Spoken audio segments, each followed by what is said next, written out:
Nachádzame sa v priestoroch františkánskeho kláštora v Hlohovci.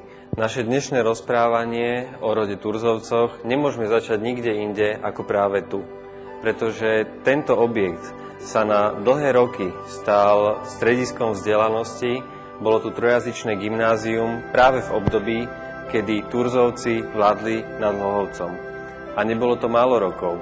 Bolo to presne 111 rokov, čo tento významný uhorský rod vládol práve tuná a svojou pevnou rukou riadil život a vývoj samotného mestečka. Z rodu Turzovcov bol prvým vlastníkom hlohovského panstva Alexius Turzo. K svojim majetkom sa dostal v roku 1525. Potom, čo Ujlakovci vymreli, tak sa na istý čas dostali všetky majetky hlohovského panstva pod správu kráľovskej koruny.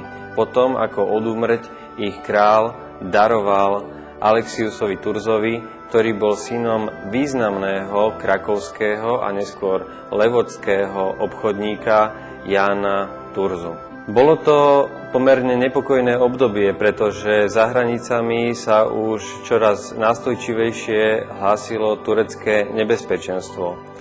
Hlohovec však v každom prípade ešte stále nebol ovplyvňovaný reformáciou. Prví Turzovci boli rímskokatolického vierovyznania, až tie ďalšie generácie sa prihlásili k protestantizmu. A práve tu nás by sme mohli začať aj naše rozprávanie, ktoré súvisí s františkánskym kláštorom a kostolom všetkých svätých.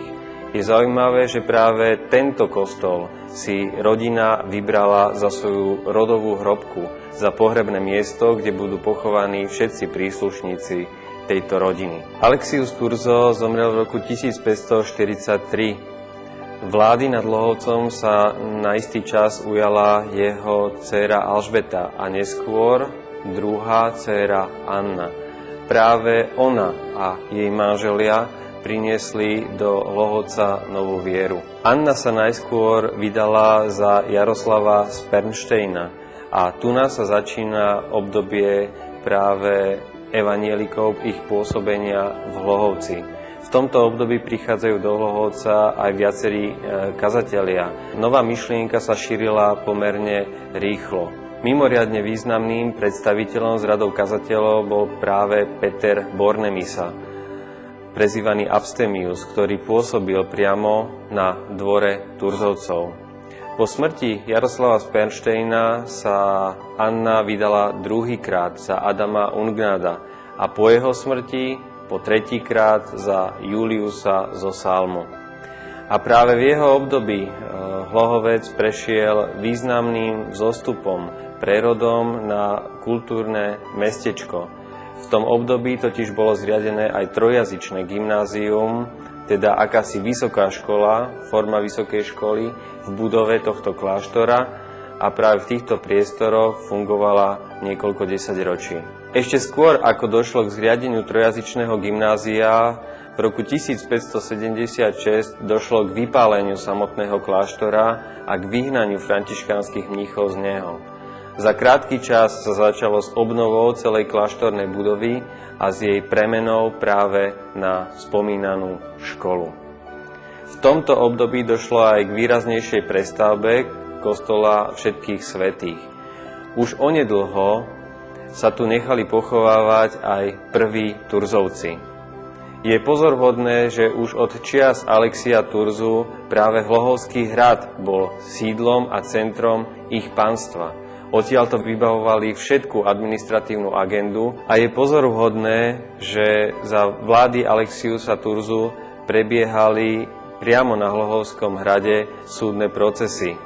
Nejedenkrát to bolo so samotnými Židmi, ktorých častokrát vyťahoval na škripec alebo boli inak mučení. Hovorí sa dokonca aj o určitých pogromoch, ktoré k tomu obdobiu sa mali viazať.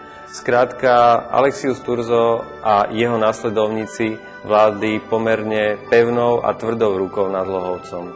Zároveň však treba mať na pamäti aj ten druhý aspekt, že Hlohovec v tomto období zrejme dospel k jednému z najvyšších vrcholov v oblasti kultúry a vzdelanosti vôbec. Pôsobili tu okrem iného teda Peter Bornemisa, ktorého sme už spomenuli, ale aj iný, veľmi významný Hlohovčan Ján Pruno, zvaný Fraštatský, ktorý jednak sa narodil a pochádzal z Hlohovca a po skončení štúdií a krátkom pôsobení na iných miestach sa vrátil do Hlohovca ako rektor tunajšej evanjelickej školy. Súčasťou trojazyčného gymnázia bola aj mimoriadne bohatá knižnica. Okrem iného tu vznikla práve aj tlačiareň Valentína Manskoviča v roku 1581 a počas 4 rokov tu práve Manskovič tlačil veľké množstvo kníh. Tieto knihy potom slúžili samotným študentom školy, ktorí inak v týchto priestoroch, okrem toho, že tu študovali, tak tu aj bývali. V roku 1598 došlo k výraznejšiemu zlomu v celkovom administratívnom i politickom vývoji v priestore dnešného okresu Hlohovec, pretože v tomto roku boli viaceré dediny vypálené Turkami. Bol to neklamný znak toho, že turecké nebezpečenstvo je veľmi blízko a ľudia sa práve tohto začali veľmi obávať. V tomto istom roku nastúpil na ten pomyselný trón vlády nad Hlohovským pánstvom Stanislav Turzo. Z obdobia jeho vlády nad Hlohovským pánstvom pochádza väčšie množstvo pamiatok, ktoré dnes môžeme v Hlohovci obdivovať. Okrem mimoriadne vzácneho epitafu, ktorý sa podarilo pred niekoľkými rokmi nájsť vo františkánskom kostole Všetkých svätých, kde sa hovorí o pochovaní detí Stanislava Turzu v roku 1603, dcéry a syna, tak okrem toho sa tomu podarilo objaviť aj druhý epitaf ženskej príslušničky rodu Turzovcov. Predpokladáme, že by mohlo ísť o Annu zo Salmu, ktorá neskôr spočinula práve tu v kláštornom kostole. Neskôr, keď sa samotný kláštor a kostol vrátil do rúk rímskokatolíckej cirkvi, boli tieto epitafy znesvetené a jeden z nich bol tak extrémne zosekaný, že už dnes je len veľmi obťažné z neho prečítať, kto vlastne v hrobe pod týmto epitafom konkrétne leží. V období medzi rokmi 1580 až 1600 prešiel aj samotný Hlohovský hrad výraznou prestavbou. Dostal nové také renesančné opláštenie a stal sa významnou rezidenciou rodu Turzovcov. Dnes na Hlohovskom altánku môžeme obdivovať síce značne poškodený, ale ešte stále čitateľný erb samotného Juliusa zo Salmu aj s veľmi efektným vyobrazením ďalších súčastí erbu. Veľmi zaujímavé sú aj skutočnosti, že na zámku sa nachádzala arkádová chodba renesančná, ktorá takisto vznikla počas tejto turzovskej prestavby. O tom, že rodina Turzovcov v stavebných aktivitách nezahálala, dokazuje aj skutočnosť, že nadstavba veže farského kostola práve pochádza z obdobia vlády Stanislava Turzu nad Hlohovcom a na pripomienku práve vzniku, respektíve nadstavby celej veže sa v priečeli nachádza jednak turzovský erb a takisto aj text, ktorý pripomína túto významnú udalosť. Keďže na prelome 16. a 17. storočia vyznávala rodina Turzovcov evanjelickú vieru, tak aj obyvateľstvo, ktoré v Hlohovci žilo, sa muselo tomuto všetkému prispôsobiť. Všetky cirkevné stavby v meste patrili protestantom a v podstate rímskokatolícka cirkev bola odsunutá v tomto do úzadia.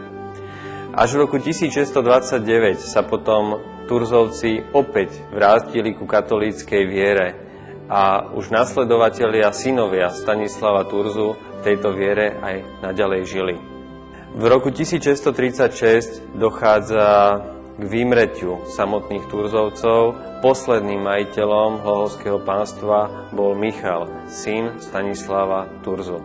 Bolo to práve v období, kedy Turci obliehali už veľkú časť Dolného Úhorska. Turci ovládli Hlohovec aj s hradom na 20 rokov ale to je už témou nášho ďalšieho rozprávania na budúce.